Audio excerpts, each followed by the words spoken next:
Hi, my name is Frank Turner. I'm an English folk singer, and this is LiveTheScene.com.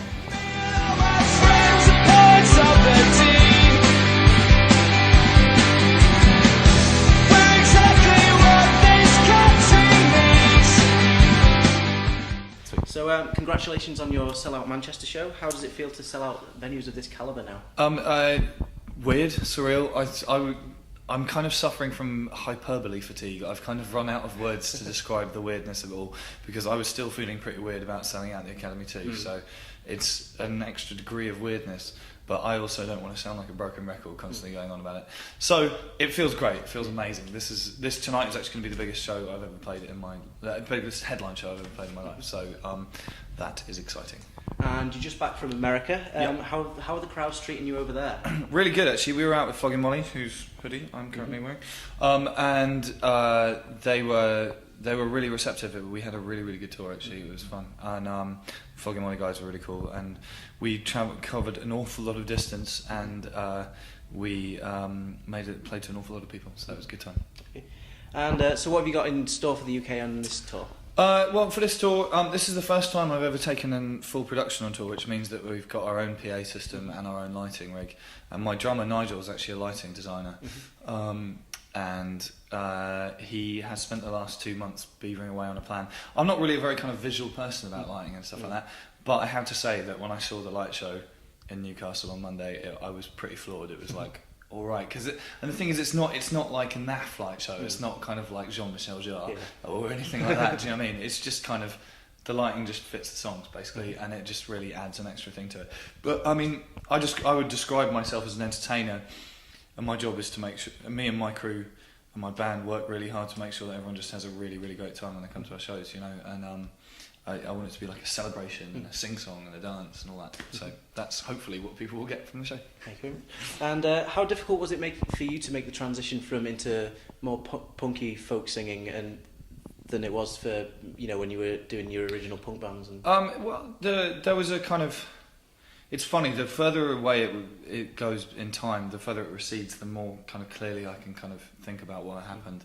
I had a kind of wilderness year, basically, between the two. I mean, I started touring solo pretty much straight away when Million Dead broke up, but that year, maybe a year and a half, was kind of very weird. I was flat broke. I was homeless. I was touring on the train with my guitar and stuff, and at the time it all just sort of made perfect sense, and it was just kind of sheer sort of bloody mindedness going on with it. But looking back, it was a weird time, and it was very steep learning curve, should we say. But I mean, I feel like it's made me the man I am today. So, you know, I'm glad I did it, and it's sort of like, you know, obviously things are going amazing right now, so I'm not complaining in any way, but it was a rough year or two around there.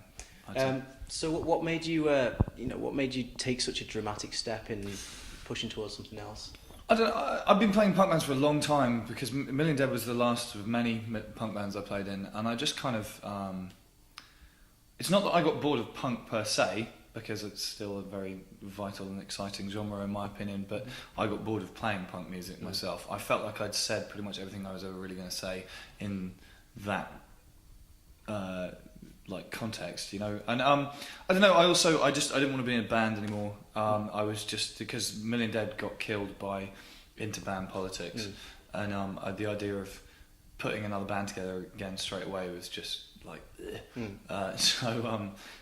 was really liberating to just go out and be on my own. Obviously I've got a backing band now, and it's like, it's a regular band, and I want, you know, I'm into the idea of it being like the E Street Band, where, you know, where people know who they are, and it's not just some bunch of hired guns or whatever. It's the same people every time, but it's not quite the same as being in a band. It's a dictatorship, which I'm in charge of.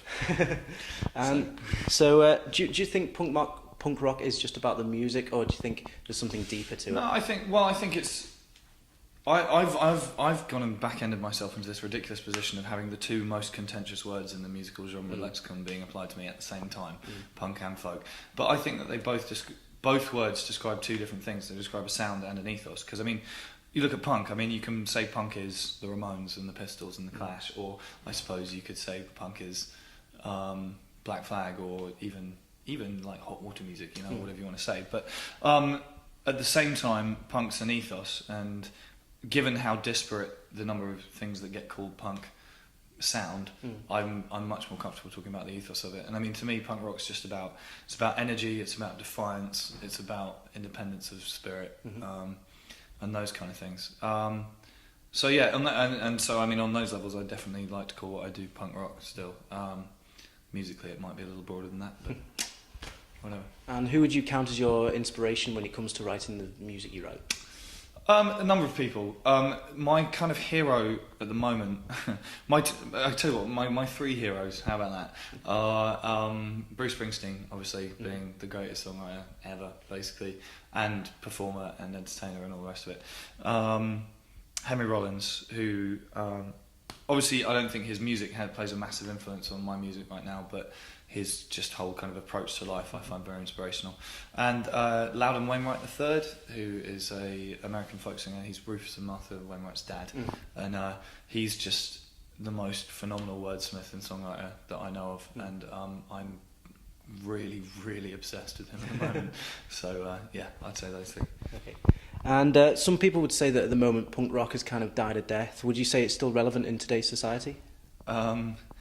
Like Mark Twain said, I think reports of its demise are wildly exaggerated. I don't, people have been saying punk is dead since 1978. Do you know what I mean? It's just a cyclical thing. It comes around, and people say it all the time. I don't know. To be honest, I think the problem with it is, I think a lot of people just look for punk rock in white guitar-driven bands, and I think that every now and again there are good ones of those. I don't know, At the Drive-In being a recent example, but I mean, I think that, for example, in the UK there's been much more exciting and more punk stuff happening on the grime scene in the last kind of 5-10 years than there has on the punk scene, Gallows notwithstanding. But so and I mean, and right now, I mean, as much as I'm not that comfortable being lumped in with it as some kind of movement, because it isn't, but the whole sort of punk folk thing that's been going on, particularly in the States right now, I think is really interesting, because I think it's the punk scene kind of reminding itself why it liked music in the first place, which I think is kind of a cool process. Yeah. So.